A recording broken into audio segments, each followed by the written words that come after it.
여러분 안녕하십니까? 사이언스투데이입니다. 배경훈 과학기술정보통신부 장관이 취임 후 첫 현장 일정으로 서울 바이오허브를 찾았습니다. 바이오 기술과 산업 육성을 위해 현장의 목소리를 직접 들은 건데요. 바이오 등 기초과학과 AI의 시너지가 정부의 적극적인 투자와 관심을 통해 본격화될 수 있길 기대합니다. 오늘의 주요 뉴스입니다.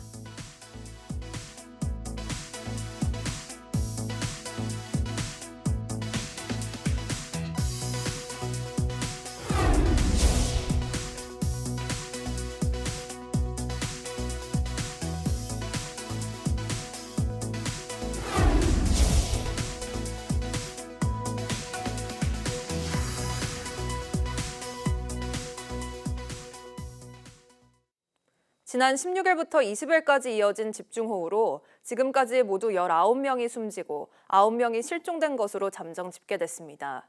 행정안전부 집계를 보면 경남 지역에서 10명, 경기 5명, 충남 3명, 광주에서 1명의 사망자가 나왔습니다. 행안부는 또 경기와 경남에서 각각 4명, 광주에서 1명이 실종된 것으로 나타났다며 추가 인명피해 현황은 현장 수색 구조 작업이 진행되고 있어 변동될 수 있다고 밝혔습니다. 이와 함께 15개 시도에서 14,500여 명이 임시 대피했고 이 가운데 12개 시도 2,500여 명이 아직 집으로 돌아가지 못했습니다. 그런가 하면 이번 집중호우로 모두 14건의 국가유산이 피해를 입은 것으로 잠정 집계됐습니다. 국가유산청은 어제를 기준으로 보물 2건과 사적 7건, 국가등록문화유산 3건 등 모두 14건의 국가유산 피해가 확인됐다고 밝혔습니다. 사례별로 보면 토사가 유실된 경우가 7건으로 가장 많았고 수목 피해가 4건, 시설물 파손이 3건이었습니다. 특히 유네스코 세계유산인 조선왕릉 곳곳에서도 나무가 부러지고 토사 일부가 유출되고 부대시설이 침수되는 등의 피해가 났습니다. 비가 그친 뒤 바로 시작한 복구 작업은 언제 끝이 날지 기약이 없습니다. 주민들은 하루라도 일상을 회복하기 위해 청소하고 또 치우며 힘든 하루를 보내고 있습니다. 박종혁 기자입니다. 비가 그쳤지만 여전히 집안은 진흙투성입니다. 씻고 말릴 살림살이는 한가득입니다. 이 집이나 저 집이나 사정은 매한가지. 물이 들어찼던 방은 젖은 옷이며 이불로 엉망입니다. 허리가 아픈 어르신도 불편한 몸으로 복구에 나섭니다. 힘든 건 못 들어서 제일 힘들지 뭐. 허리가 아프면 못 들은 거는. 재워 밥도 재워 챙겨 먹는데. 이틀째 복구 작업이 진행된 의령군 대이면. 갑작스러운 소나기가 내려 복구하는 주민들을 더 힘들게 합니다. 길가에 내놓은 쓰레기를 중장비로 열심히 치워도 좀처럼 줄지 않습니다. 공무원과 자원봉사자들까지 나서 복구를 도왔지만 기약 없는 작업에 한숨이 절로 나옵니다. 지금 막막하죠. 지금 지금 채워도 끝이 없고 뭐 하루하루 뭐 사는 게 지금 뭐 죽을 힘입니다. 진짜 도저히. 사천 앞바다는 온통 흙탕물로 가득합니다. 수면엔 강을 타고 내려온 온갖 쓰레기가 떠다닙니다. 중장비로 계속 치우다 보니 화물차 한 대가 금방 채워집니다. 주민들은 치워도 계속 밀려오는 쓰레기에 몸살을 앓을 지경입니다. 쓰레기가 섬덩어리처럼 밀려 내려오더라고요. 거기 이제 파도가 치고 하니까 온 바닷가에 다 가가지고 지금 온 바닷가에 다 엉망입니다. 어민들도 지금 배가 못 나가잖아요. 쓰레기가 나가면 쓰레기가 배에 감기고 이러니까 작업도 못하고. 이런 가운데 경남에선 이번 비로 산청과 창녕 등 12개 시군에서 4,000헥타르에 달하는 농작물 피해가 났습니다. 피해 금액은 594억 원으로 잠정 집계됐고 정밀 조사가 진행되면 더 늘어날 전망입니다. 또 8개 시군의 축산 농가에서도 한우와 육개 등 9만 마리에 육박하는 가축이 폐사했습니다. YTN 박종혁입니다. 경기 가평군에서는 폭우에 건물이 기울고 양식장에 물고기가 떼죽음을 당했습니다. 가평군 곳곳이 쑥대밭으로 변했는데요. 현장을 오승훈 기자가 취재했습니다. 폐사한 송어들이 양식장 위에 둥둥 떠다니고 죽은 물고기들이 수레에 담겨 있습니다. 가평군을 덮친 이번 집중호우에 송어 3만 마리 가운데 만여 마리가 죽어버린 겁니다. 집중호우와 천둥번개가 동반되면서 갑자기 전기가 나간 건데 양식장 내 산소 공급기가 멈춰 피해가 발생했습니다. 은퇴 후 제2의 인생을 살아보려 했는데 막막하기만 합니다. 저는 지금 자금을 다 썼거든요. 농협이고 수협에서 거의 뭐 자금을 다 썼기 때문에 여력이 없어요. 그래서 살아날 수 있는 기회를 준다면. 집안 전체가 흙탕물로 변했고 곳곳이 물에 잠긴 흔적으로 가득합니다. 물에 잠긴 가전제품 등은 못 쓰게 됐고 주민들은 인근 마을회관에서 쪽잠을 청해야 했습니다. 개똥이 안 꺼치고 계속 오는 거야. 3시간을. 그러니까 그냥 저 산에서 내려와가지고 우리 집을 다 덮은 거예요. 하루 누적 강수량 200mm가 넘는 폭우가 쏟아져 캠핑장과 마을 곳곳에 산사태가 났고 하천이 범람해 도로가 통제되기도 했습니다. 제 뒤로는 돌과 아스팔트 잔해들이 성인 키를 훌쩍 넘을 정도로 한 무더기 쌓여 있습니다. 이곳은 차와 사람이 오가는 도로 바로 옆인데요. 이렇게 현장에선 물살에 써밀려온 생필품들이 보입니다. 경기 가평군 조종면에 있는 한 식당 앞에서는 포크레인 한 대가 덤프트럭에 토사를 옮겨 담습니다. 건물이 기울고 다리가 유실되는 등 피해가 큰 상황이다 보니 복구까지 적지 않은 시간이 걸릴 것으로 보입니다. YTN 오승훈입니다. 국무총리실은 재난상황의 지역재난안전대책본부에서 비상근무하는 근무자는 시간 외 근무수당 상한을 적용받지 않도록 공무원 보수지침을 개정한다고 밝혔습니다. 이는 재난안전을 담당하는 공무원에게 책임을 요구하는 만큼 보상도 확실히 하겠다는 취지로 김민석 총리가 지시해 이뤄졌다고 총리실은 설명했습니다. 행정안전부는 지침을 즉시 정비해 각 지방자치단체에 안내하고 재난대응 우수지자체와 공무원 지원 확대 방안도 조만간 발표할 계획입니다. 집중호우에 따른 농작물 침수 피해로 물가 불안 우려가 커지고 있습니다. 농림축산식품부는 먼저 수박과 멜론의 경우 주요 산지인 충남 부여와 전남 담양, 곡성의 침수 피해와 제철 과일 수요가 겹치면서 가격이 평년보다 높을 것으로 예상했습니다.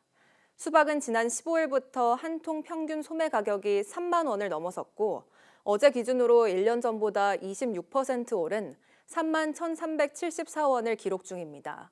농식품부는 또 충남 예산과 아산 등지가 주산지인 쪽파는 침수 지역에 물이 빠지면 수확은 가능하지만 작업 여건이 나빠져 당분간 공급량이 줄어들 것으로 내다봤습니다. 오늘이 1년 중 가장 덥다는 절기 대서입니다. 전국 곳곳에 다시 폭염특보가 내려진 가운데 이번 주 서울은 낮 기온이 34도까지 치솟겠습니다. 밤더위도 점점 심해져 초열대야 수준에 이를 전망입니다. 정혜윤 기자의 보도입니다. 괴물폭우가 지나가자 기온이 빠르게 치솟고 있습니다. 높은 기온에 습도까지 더해지며 다시 가마솥 더위가 찾아온 겁니다. 서울은 지난 13일 이후 8일 만에 다시 폭염주의보가 내려졌고 노원구 등에서 최고 체감온도가 34도를 웃돌았습니다. 그 밖에 폭염경보가 내려진 강원 삼척 교동은 낮 기온이 36도에 육박했고 대전과 전주는 33도를 웃돌았습니다. 1년 중 가장 덥다는 절기 대서에 맞춰 폭염이 찾아온 겁니다. 무더위의 강도는 시간이 갈수록 심해지겠습니다. 기상청은 서울 낮 기온이 주 후반 34도까지 치솟고 열기가 쌓이며 밤 더위도 점점 더해질 것으로 내다봤습니다. 특히 밤사이 서울 등 내륙 최저 체감 온도가 30도에 육박해 초열대야 수준이 예상됩니다. 당분간 북태평양 고기압의 영향으로 전국 대부분 지역에 무더위가 이어지면서 폭염특보는 점차 확대 강화되겠고 열대야도 나타나는 곳이 많겠습니다. 덥고 습한 날씨 속에 온열 질환자도 다시 증가할 것으로 우려됩니다. 또 대기가 불안정해지는 곳에서는 강하고 요란한 소나기가 내릴 것으로 보여 수해 복구 현장에서는 2차 피해가 나지 않도록 대비해야 합니다. YTN 정혜윤입니다. 제6호 태풍 위파는 중국 남부를 핥히고 베트남 북부 내륙으로 이동 중입니다. 곳곳에서 거대한 소용돌이 구름이 목격되기도 했는데 광둥성에서만 67만 명이 대피했습니다. 베이징 강정규 특파원입니다. 마치 외계 우주선이 지구를 덮치듯 거대한 소용돌이 구름이 도심 상공을 뒤덮습니다. 시속 118km 넘는 강풍에 화물차가 장난감처럼 나뒹굽니다. 배달원들은 쓰러진 오토바이를 올려 세우지 못하고 야자수는 광고 풍선처럼 쉴 새 없이 춤을 춥니다. 작년 말 중국 본토에서 홍콩에 판다를 보낸 기념으로 만든 조형물도 화단 밖으로 날려갔습니다. 2米高熊貓裝置被大風吹到大約30米外嘅馬路邊。 제6호 태풍 위파가 중국 남부와 홍콩, 마카오 일대를 핥히고 지나갔습니다. 광둥성에서만 67만 명이 대피했고 열차와 항공은 물론 배편도 줄줄이 끊겼습니다. 위층에서 떨어진 창틀이 길가의 소년을 덮칠 뻔한 아찔한 장면이 CCTV에 포착되기도 했습니다. 불어난 물에 떠내려오는 여성은 이른바 등뜨기 생존 수영법을 배워둔 덕에 무사히 구조됩니다. 其实消防员是从河流的上游有尝试过下去救，但是因为那个水流比较湍急，就马上转移到下边，把那个女士给救起来了。 태풍 위파는 상륙 뒤 세력이 약해졌지만 여전히 드넓고 두꺼운 비구름을 몰고 이동 중입니다. 好像台风登陆了，影响也快结束了，但实际上呢，今天降雨的影响依然很广。 태풍의 영향권 밖에 있는 중국 중부 내륙엔 한반도처럼 푹푹 찌는 날씨가 이어질 거란 예보입니다. 베이징에서 YTN 강정규입니다. 배경훈 과학기술정보통신부 장관이 취임 후 첫 현장 행보로 AI와 바이오 융합 기술을 개발하는 서울 바이오허브를 방문했습니다. 배 장관은 인공지능과 가장 잘 융합할 수 있는 연구 분야가 바이오 기술이라고 생각한다면서 적극적인 연구개발 투자와 AI 컴퓨팅 인프라 구축을 통해 조속히 AI 바이오 융합 생태계를 조성하겠다고 밝혔습니다. 또 이날 참여한 산업계 학계 관계자와 간담회를 열어 의견을 듣고 입주 기업들도 방문해 연구자들을 격려했습니다. 최근 감사에서 여러 비리가 드러난 이태식 한국과학기술단체 총연합회 회장이 결국 사퇴했습니다. 과학기술정보통신부 감사 결과 이 회장은 업무 추진비와 국외 출장 여비 유용, 직원 괴롭힘 등의 비위 사실이 확인됐습니다. 또 비상근 임원인에도 판공비를 인상하거나 자녀가 최대 주주로 있는 회사의 용역 사업을 몰아주고 친구에게 회의실 대여비를 할인해준 사실도 감사에서 드러났습니다. 과총은 과기 분야 학술단체에 정부 지원금을 나눠주고 지원하기 위해 과기정통부 예산 지원을 받는 소관기관이며 후임 회장 선출 절차를 진행할 예정입니다.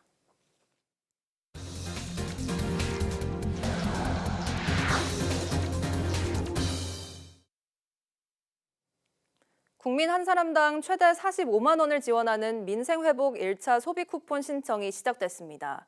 첫날부터 주민센터와 카드사 앱에 신청자가 몰리며 관심이 뜨거웠습니다. 이영원 기자입니다. 제주도의 한 주민센터가 빈자리를 찾기 힘들 정도로 북적입니다. 소비 쿠폰 신청 접수 첫날부터 신청자가 몰린 겁니다. 열기가 뜨거운 건 수도권도 마찬가지입니다.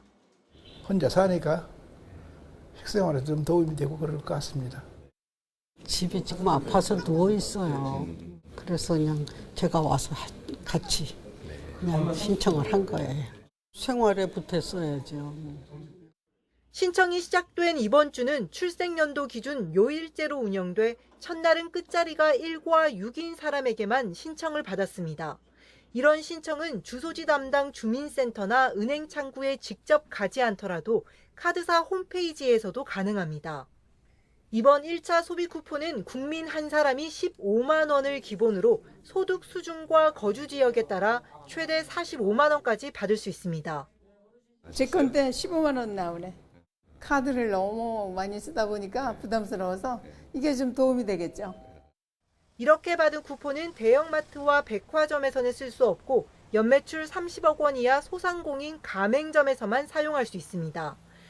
한편 신청하는 곳을 착각해 접속이 몰린 행안부 홈페이지가 한때 마비되기도 했습니다. 행안부는 1차 소비 쿠폰은 카드사 앱 등을 통해 오는 9월 12일까지 신청해야 한다고 당부했습니다. YTN 이영훈입니다. 민생회복 소비 쿠폰 1차 신청 첫날인 어제 신청자는 700만 명에 육박했습니다.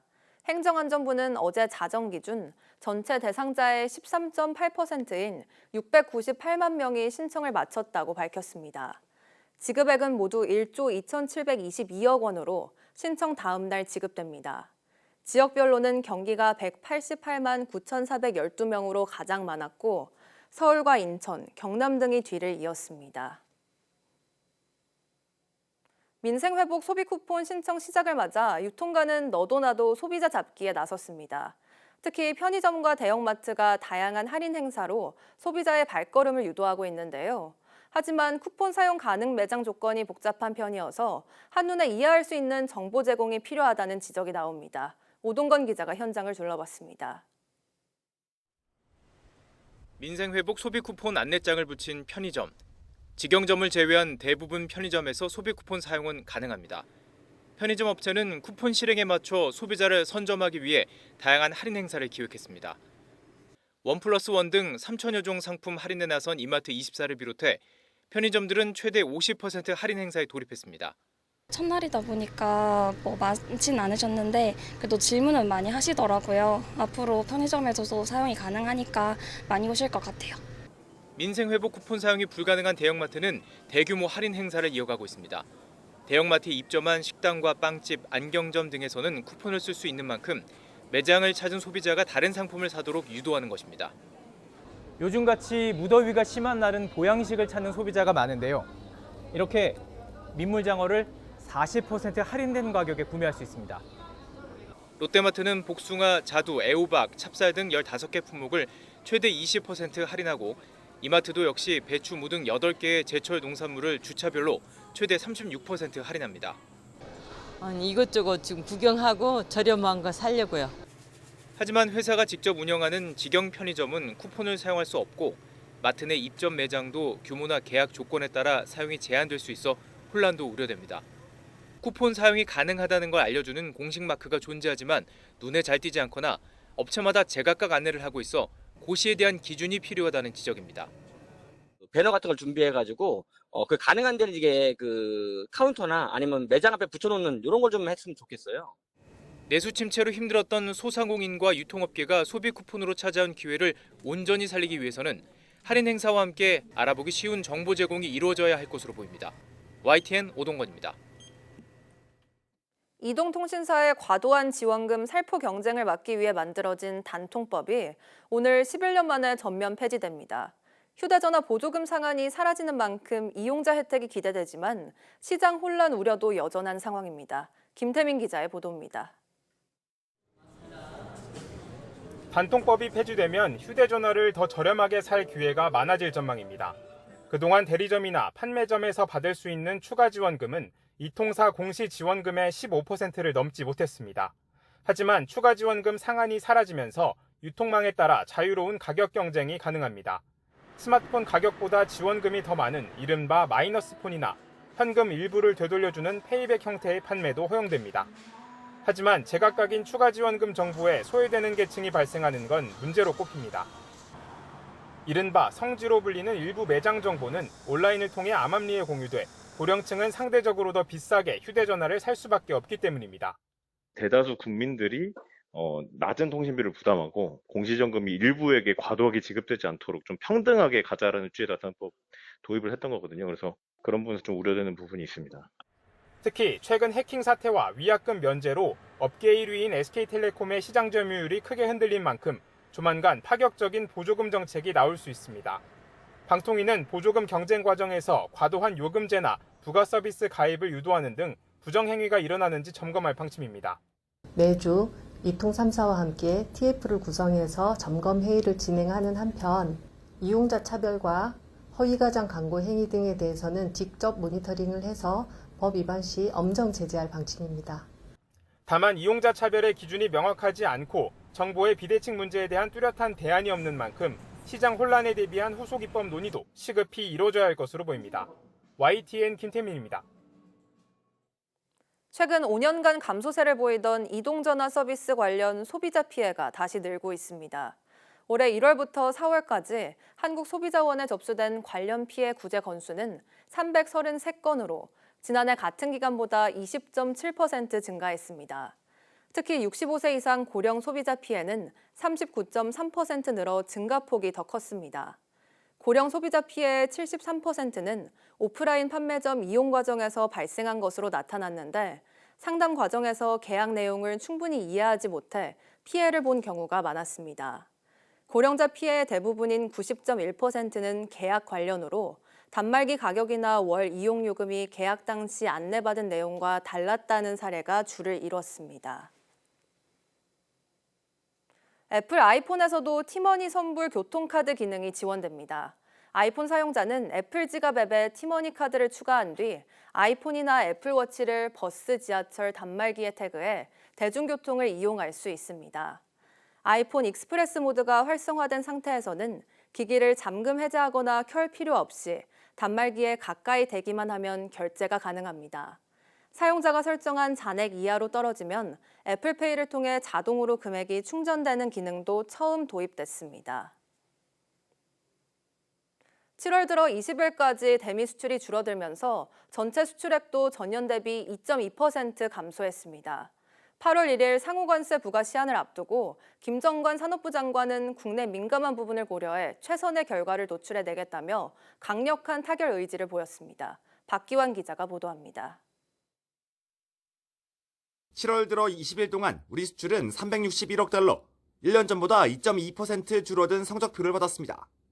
다만 조업일수를 고려한 하루 평균 수출액은 오히려 4.1% 늘었습니다. 반도체와 승용차, 선박 등 대표 수출 품목이 상승세를 이어가며 전체 수출을 앞에서 이끌었습니다. 반면 철강과 자동차 부품 등은 대미 관세 영향으로 수출 감소를 면치 못했습니다. 특히 양대 수출국 미국과 중국 수출은 한 자릿수 대 소폭 감소하며 주춤했습니다. 관건은 당장 데드라인을 열흘 남긴 대미 상호관세입니다. 하워드 로트닝 미 상무장관은 모든 국가에 부과된 10%의 보편 관세는 확실히 유지될 것이라면서 상호관세 유예 추가 연장은 없고 8월 1일이 엄격한 마감일이라고 못 박았습니다. 사실상 막판 협상을 앞두고 정부는 벼랑 끝 결의를 다졌습니다. 미축이 가장 큰 관심을 가지고 있는 무역 적자 완화를 위해 비관세 조치 등 다양한 방안에 대해서 지금 논의를 하고 있습니다. 국익 관점에서 최선의 결과가 도출되도록 정부는 모든 가능성을 열어두고 우리 기업을 위한 실효성 있는 대책을 함께 마련하겠다고 밝혔습니다. YTN 박견입니다. 정부가 오는 25일 미국과 고위급 2+2 통상협의를 엽니다. 구윤철 부총리 겸 기획재정부 장관은 오늘 정부 서울청사에서 대외경제장관회의를 연 직후 기자들과 만나 자신과 여한구 통상교섭본부장이 스콧 베센트 미국 재무장관, 제이미슨 그리어 미국 USTR 대표와 2+2 회의를 여는 것으로 확정됐다고 밝혔습니다. 또 외교부 장관과 산업통상자원부 장관도 각각의 상대방과 회의를 하기 위해 이르면 이번 주 최대한 빨리 미국으로 가서 설득할 계획이 있다고 말했습니다. 지난번과 달리 2+2 회의에 우리 측 참석자가 산업부 장관이 아닌 통상본부장으로 바뀐 이유에 대한 질문에서는 미국 쪽에서 그렇게 요청이 왔다고 설명했습니다. 지난 4월부터 한국산 승용차에 대미 품목 관세 25%가 적용된 가운데 현대차 그룹의 미국 전기차 수출이 90% 가까이 감소한 것으로 나타났습니다. 한국자동차 모빌리티 산업협회는 현대차와 기아가 올해 들어 5월까지 미국에 수출한 전기차는 지난해 같은 기간보다 88% 줄어든 7천여 대에 그쳤다고 밝혔습니다. 현대차 그룹이 본격 전기차 판매에 나선 2021년 이후 가장 낮은 판매를 기록했습니다. 현대차 그룹의 미국 현지 생산 공장이 본격 가동됐고 대미 품목 관세 여파와 함께 최근 미국 내 판매 자체가 줄어든 것으로 분석됩니다. 여기에 오는 9월부터는 미국의 전기차 세액 공제가 종료되면서 하반기 승용차 수출 전망도 어두울 것이란 전망이 나옵니다.